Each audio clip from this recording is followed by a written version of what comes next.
Meu querido aluno, minha querida aluna, continuando dando sequência comigo, Hermes Arraes, aqui na nossa querida rede LFG, juntos de mãos dadas, caminhando no ritmo forte da sua aprovação, ok? Vamos falar agora com os colegas sobre noções de regimes de previdência. Antes de falar de noções de regime de previdência, eu quero apontar aos colegas, na Constituição, como o colega deve fazer o traçado do seu estudo. Na Constituição Federal, nós já estudamos a exaustão, o artigo 194 da Constituição. O colega viu comigo o artigo 194 da Constituição, que estatui um conceito de Seguridade Social e no parágrafo único do artigo 194, os princípios constitucionais da Seguridade Social. Pontos sempre bastante explorados pelo examinador. Agora, nós vamos apenas fazer o traçado, a noção topográfica aos colegas, do que está no artigo 195 da Constituição, que o colega deve ler. Não se esqueça, quanto mais o colega ler, quanto mais o colega estudar os artigos recomendados pelo professor, mais sorte você terá no concurso público, mais cairá aquilo que o colega sabe, perfeito? E o colega vai estudar o artigo 195 da Constituição, que nos traz regras constitucionais da Seguridade Social. São regras válidas para os três ramos, de previdência, de assistência e de saúde, ok? E o colega também vai ter que fazer a leitura dos artigos 196 ao 200 da Constituição. Artigo 196 ao 200 traz regras exclusivas do ramo da saúde. Só vale para o ramo da saúde. As regras do artigo 196 ao 200 não se comunicam nem com previdência e nem com assistência social. São regras exclusivas do ramo da saúde que o colega deve conhecer. A incidência em concurso de magistratura e Ministério Público é mais baixa, confesso, é bem mais baixa. Mas existe uma possibilidade e o colega deve explorar esses artigos. Depois nós vamos encontrar o artigo 201 da Constituição. O 201 traz regras constitucionais de previdência. E as regras constitucionais de previdência, o colega deve conhecer muito bem, porque essas são bastante exigidas pelo examinador, ok? Artigo 202 da Constituição nos traz a previdência complementar. E o artigo 203 e 204 nos traz assistência social, perfeito? Na assistência social, eu já enfatizei aos colegas, o ponto mais exigido pelos examinadores é o BPC da LOAS, é o benefício de prestação continuada da Lei Orgânica da Assistência Social. Nós vimos lá atrás já com os colegas, certo? Perfeito? No slide. Então, a síntese da recomendação de leitura. O colega deve ler com muito afinco, porque é uma enorme exigência do concurso público, o artigo 195, que nos traz as regras de Seguridade Social, as regras constitucionais. E também deve ler, que é imprescindível, o artigo 201, que nos traz as regras de Previdência. As outras disposições são menos exigidas do concurso público, mas não dispensa o colega de fazer o estudo também, ok? Tranquilo? Pois bem, vamos ver agora com os colegas regras, noções sobre regimes de previdência. Meus amigos, por primeiro, comigo na tela, quando eu digo ao colega previdência, o termo previdência, se o colega parar para refletir um pouco, observará que ele é um tanto quanto equívoco.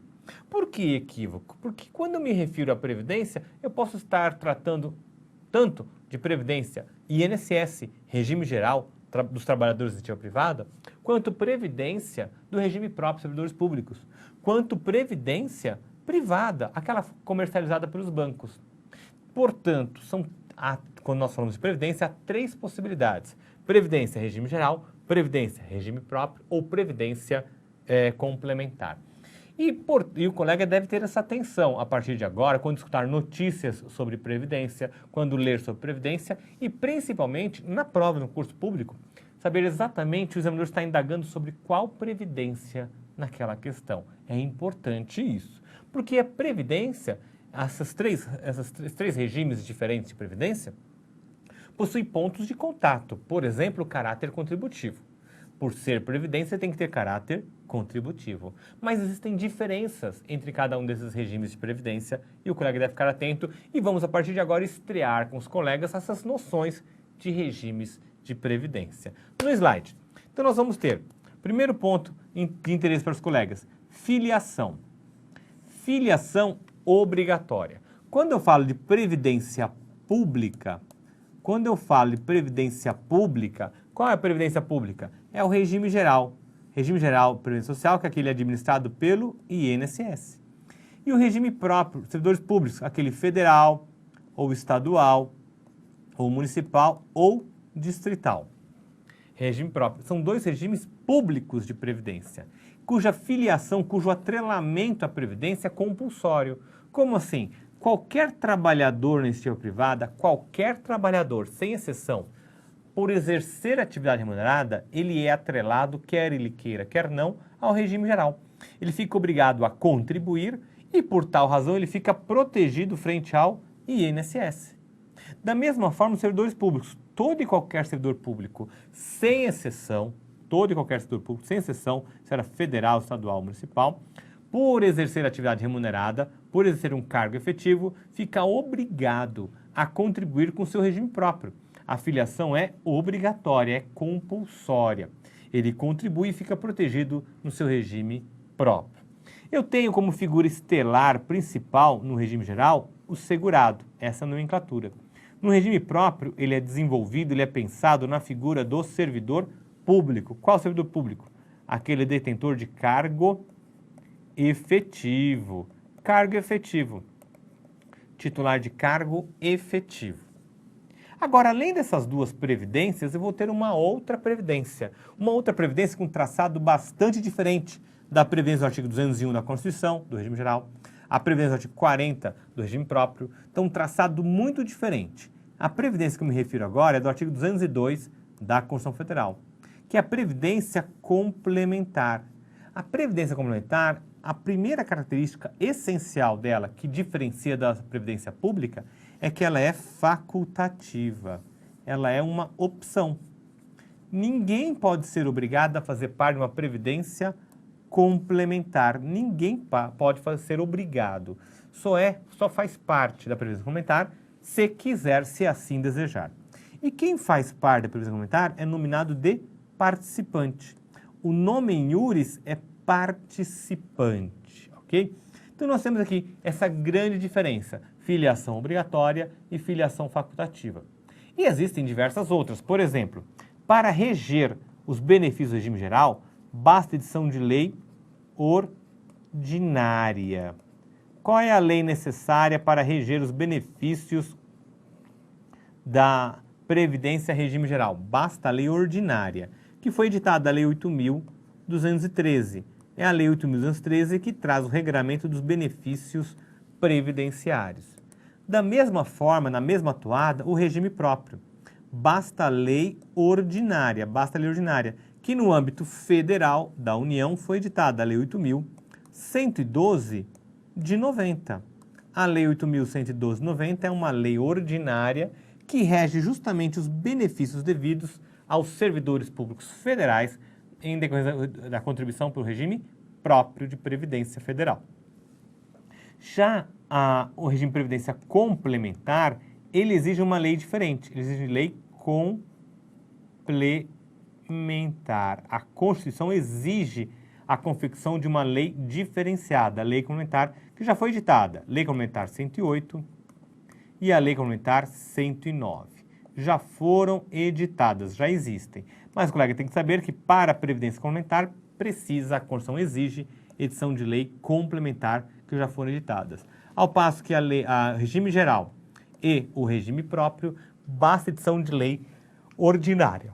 Então, lei ordinária é o suficiente para dar concretude ao mandamento constitucional com a previsão dos benefícios previdenciários. Entendido, meus amigos? Então, nesse primeiro ponto de contato com os três regimes diferentes, regime geral, regime próprio e regime de previdência complementar. Eu quero já passar para os colegas, metade de tela, sobre o regime geral. Regime geral, nós já vimos, já pincelamos, mas vamos reenfatizar. Nós temos que o regime geral, previsto no artigo 201 da Constituição, o regime geral ele tem caráter contributivo. Caráter contributivo, aqui está um ponto de igualdade com qualquer regime de previdência.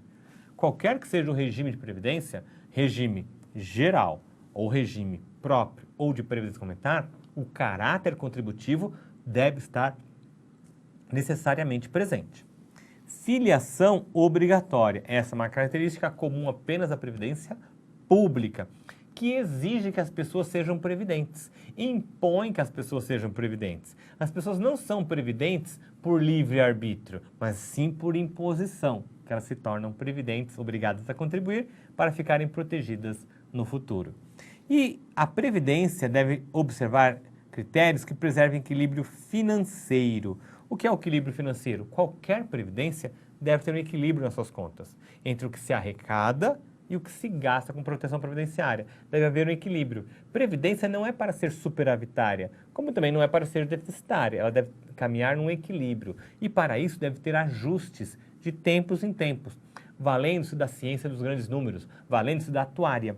Então nós temos a atuária, os critérios atuariais. A atuária, ela que vai lançar olhares para o futuro com base em dados empíricos constatados. Então nós vamos ver, as pessoas estão vivendo mais ou estão vivendo menos? Elas usufruem mais tempo de benefício ou menos tempo de benefício?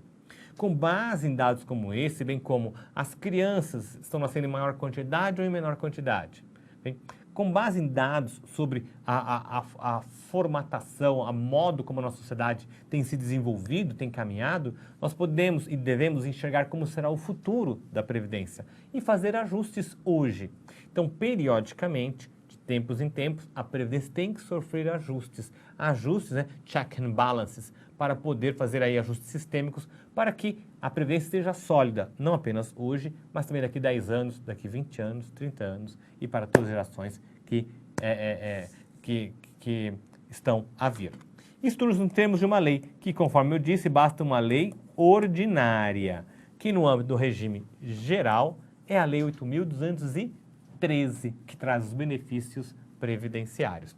Vamos agora ver a roupagem do artigo 40 da Constituição. Agora vamos para o artigo 40. O artigo 40 nos traz o regime próprio. O regime próprio dos servidores públicos. Veja, o artigo 40 da Constituição, ele vai reger o regime próprio não apenas da União Federal, mas também dos estados, Distrito Federal e municípios. Todos os entes federativos devem obediência necessária e obrigatória aos termos do artigo 40. Por isso, ao estudar o artigo 40, você está estudando para concursos de feição federal, também aqueles de viés estadual ou distrital e os concursos municipais, porque o regime próprio ele é comum a todos os entes públicos, ok? Então, aí cada ente público é livre para legislar sobre o seu regime próprio de previdência, ok? Nos pontos não tratados em lei geral e nem na Constituição no artigo 40, certo? Maravilha. Então vamos ver então o artigo 40 da Constituição. O artigo 40 vai nos dizer, primeiro, quem é destinatário do regime próprio? São os servidores titulares. Titulares de quê? De cargo efetivo. O colega sabe que o cargo efetivo, então concurso público para provimento de cargo efetivo. Cargo efetivo ou também cargo vitalício. O colega deve saber que também está inserido aqui nesse contexto o cargo vitalício. De tal maneira que nós vamos ter como integrante do regime próprio não só aquela pessoa concursada, não só aquela pessoa que faz concurso público, a pessoa concursada, mas também pessoas por indicação. Quem é que vai integrar regime próprio que ingressou no serviço público por indicação? Por exemplo, o 5º Constitucional. Então, um desembargador num tribunal federal, num tribunal regional federal, num tribunal de justiça, num tribunal regional do trabalho, esse desembargador que ingressou pelo 5º Constitucional na carreira dos advogados, bem como nos tribunais como ministro pelo 5º Constitucional, ele se torna integrante do regime próprio. Ele se torna titular de um cargo vitalício, porém, um cargo que foi provido não por meio de concurso público, mas por indicação. Então, nós também vamos ter dentro do serviço, dentro do regime próprio, pessoas, servidores públicos titular de cargo vitalício, que lá estão por indicação e não por concurso. Então, é perfeitamente possível, é uma exceção, tome nota. No slide. Então, são os titulares de cargo efetivo do âmbito federal, do âmbito estadual, distrital e municipal. Então, não só a administração pública direta, mas também aqueles que prestaram concurso para a administração pública indireta. A administração pública indireta, como autarquias federais, estaduais e municipais, fundações públicas federais, estaduais ou municipais. Também, ok? É assegurado um regime de previdência. Um regime de previdência vai ter caráter contributivo. Até aqui não há novidade, é exatamente como nós vimos o que acontece no regime geral, o caráter contributivo.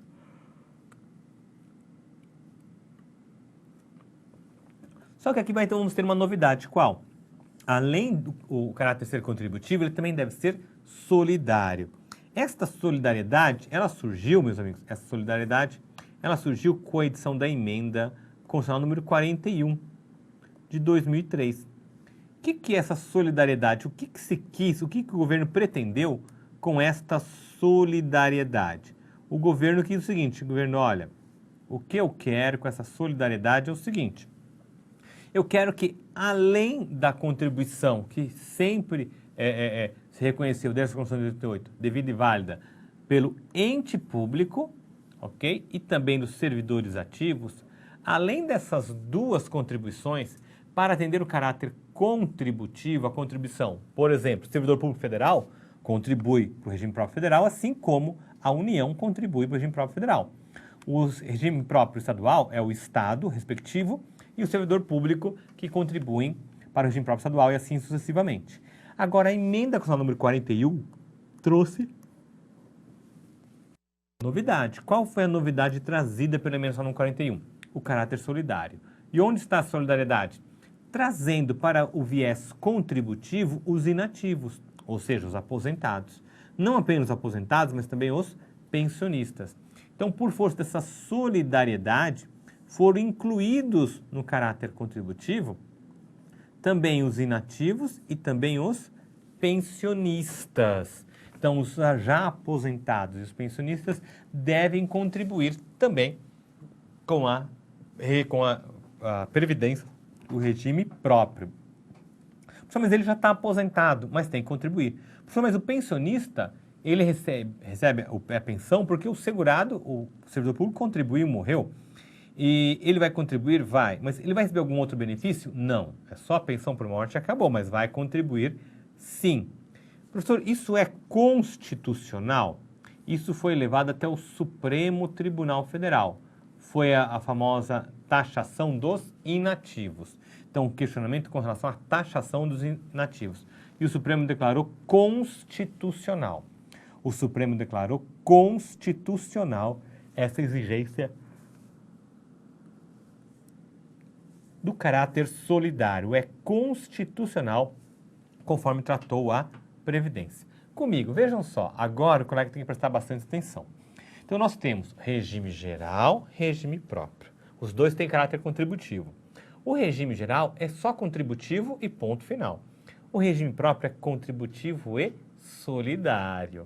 Solidariedade não está presente no regime de previdência e regime geral, só no regime próprio de servidores públicos.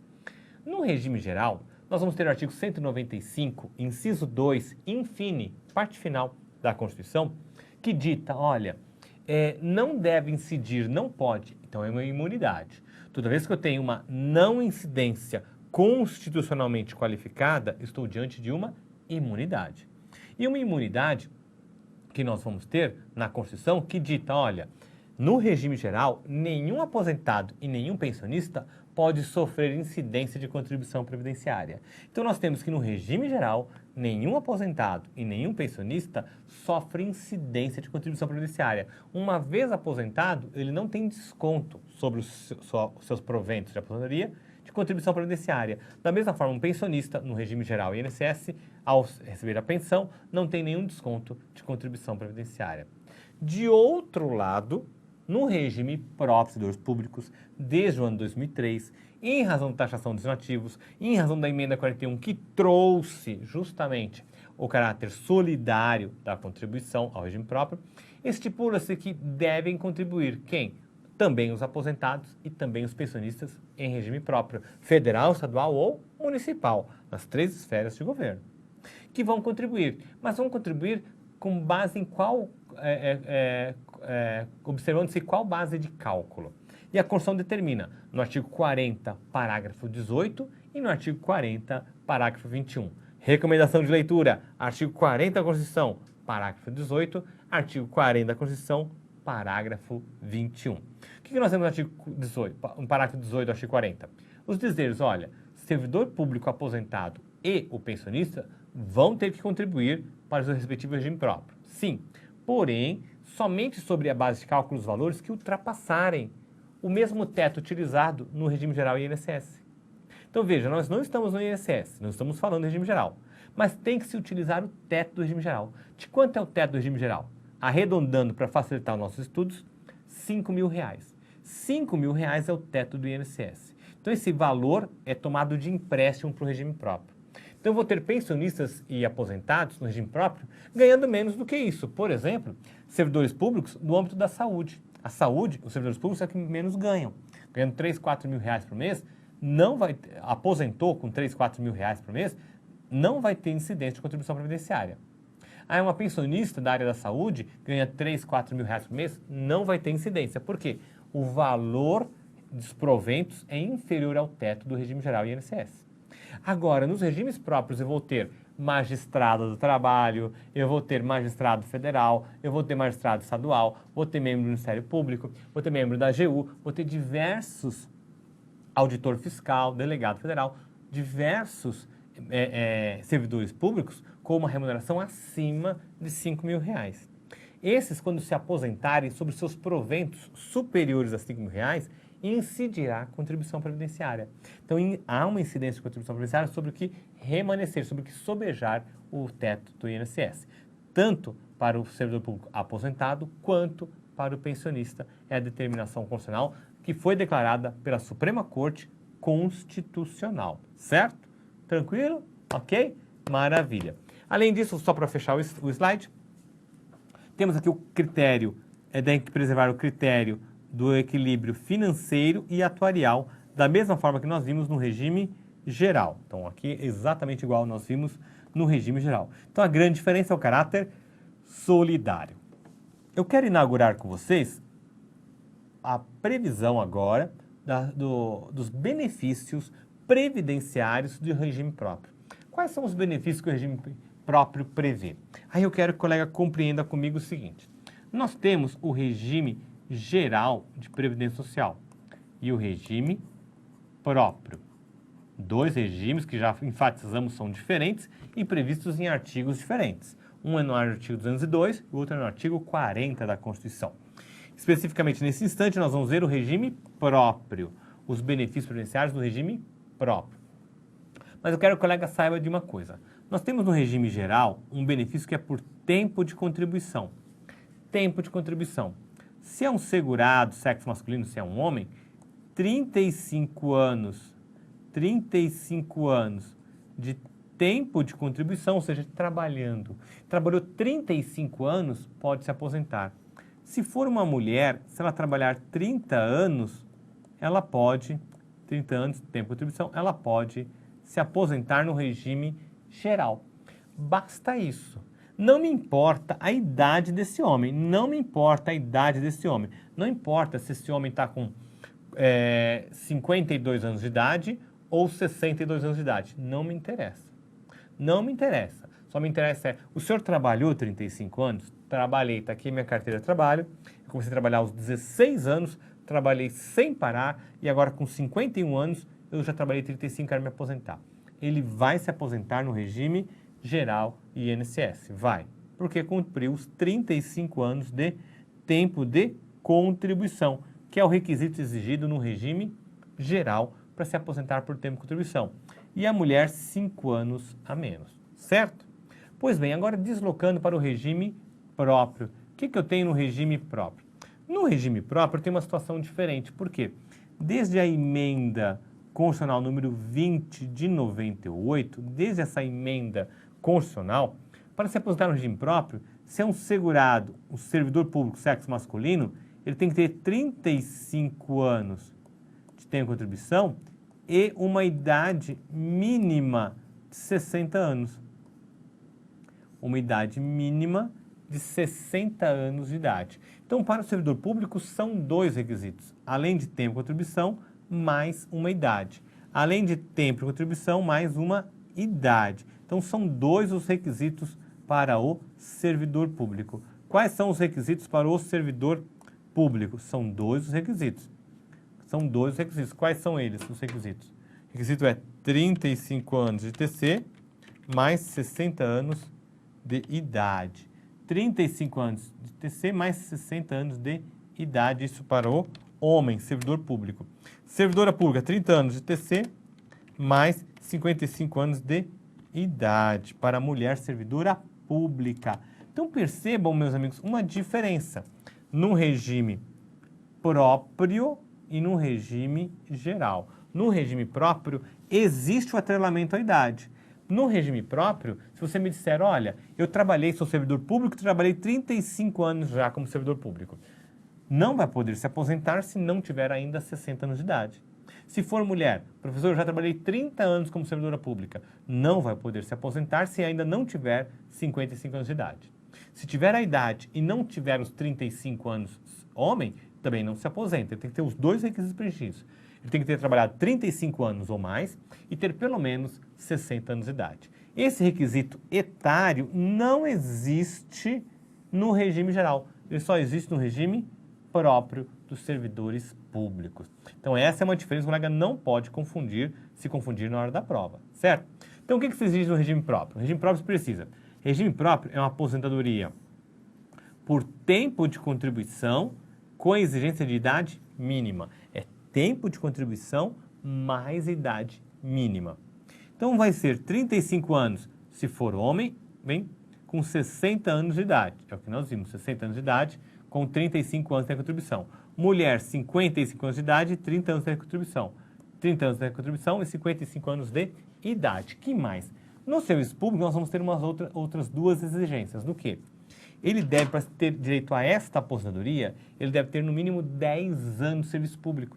Deve ter no mínimo 10 anos de serviço público. Deve estar no serviço público há pelo menos 10 anos. Por que esses 10 anos? A ideia desses 10 anos surgiu até com a questão do 5º constitucional.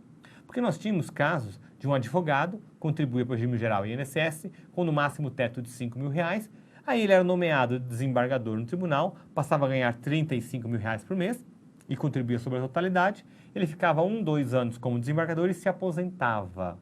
Ele trazia todo o tempo do regime geral, somava com o desembargador e aposentava como desembargador ganhando R$35.000. Isso fazia um grande desequilíbrio. Hoje a Constituição nos fala, olha, tem que ter no mínimo 10 anos de serviço público. Não pode entrar no serviço público e já aposentar. Não, tem que entrar pelo menos 10 anos de serviço público para se aposentar por tempo de contribuição. Para se aposentar por tempo de contribuição, no mínimo 10 anos, certo? E dentro desses 10 anos, a Constituição exige que 5 seja no cargo que pretende se aposentar. 5 no cargo que pretende se aposentar. Como assim, professor? Não entendi. Veja, muito simples. Exemplo típico, carreira de magistrado. Nós vamos ter um juiz de carreira, como colega em breve. Vai começar como substituto, depois como titular, vai ser juiz. Juiz é magistrado do trabalho. E aí o que vai acontecer? Uma hora o colega vai fazer parte do tribunal, vai ser nomeado desembargador. O colega não pode ser nomeado desembargador e já se aposentar com os proventos de desembargador. Não pode. Tem que ingressar e enquanto for, poderá se aposentar, mas sem o provento do desembargador, como de juiz. Para se aposentar com os proventos de desembargador, vai ter que ficar nesse cargo por pelo menos 5 anos. Então, no cargo que quer se aposentar, 5 anos. 10 serviço público pelo menos e 5 no cargo que quer se aposentar. Professor, mas só com 10 anos, como é que ele vai conseguir se aposentar? Você pode trazer tempo do regime geral para o regime próprio. Agradeço a atenção, forte abraço, sucesso!